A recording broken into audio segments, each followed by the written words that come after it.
Topic number 2, Freebird. So SendBird raises $100 million at a $1 billion plus valuation, says 150 million plus users now interact using its chat and video APIs. So this is really kind of powerful because if you think about it in terms of what they've been able to raise to date, which is $221 million in total raises, that they're saying that the people's UI is now the principal way of interacting with the world.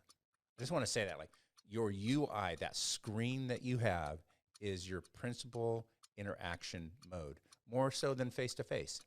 And that's coming out of COVID, but I think it's staying sticky. So what they're saying is that messaging is the medium today, and so it's all about engagement.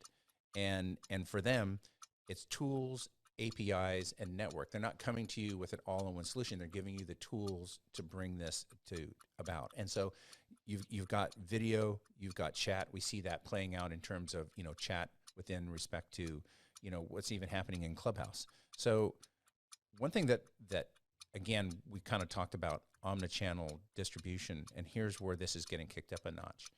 They're now adding payments. Think about this: voice, video, payments.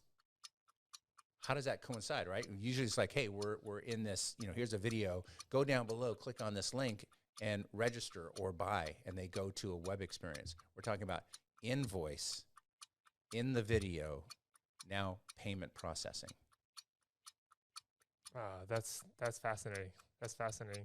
Yeah, I mean, as I'm digging into this article as well, I mean, seeing how they're saying that SendBird is leveraging the next channel we have come to expect from all brands, and talking about they're focusing on the end-to-end experience as it ties into engagement. And if you think about that, like that's exactly how we all should be approaching this, right? That's right. But where do payments come into play? I mean, that still is like, I'm having a hard time kind of deciphering that right now. Well, what about maybe you're on a call and somebody says, "Can you tell me your credit card number?" Now that person doesn't write it down. Yeah. It gets picked up in there. It actually does everything right there to validate the purchase right off of all the information that's been communicated to them. So via that voice.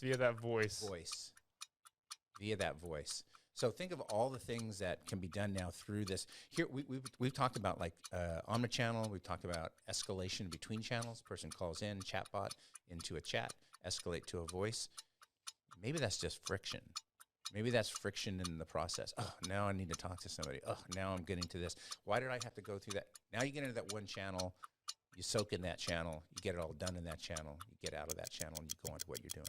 Yeah. The only challenge I'll push back on that is, when you're saying a credit card number over voice, like we typically obfuscate that. We stop the call recording when you say that number so that we don't hold a call recording of a customer saying a credit card number, which could be hacked. Yeah. So that's interesting as well. Mm-hmm. Now, that's not to say you're going to wake up one day and say, we've arrived, we've adapted. It's a constant struggle and a constant battle to continuously adapt. We've adapted. We're there. Here.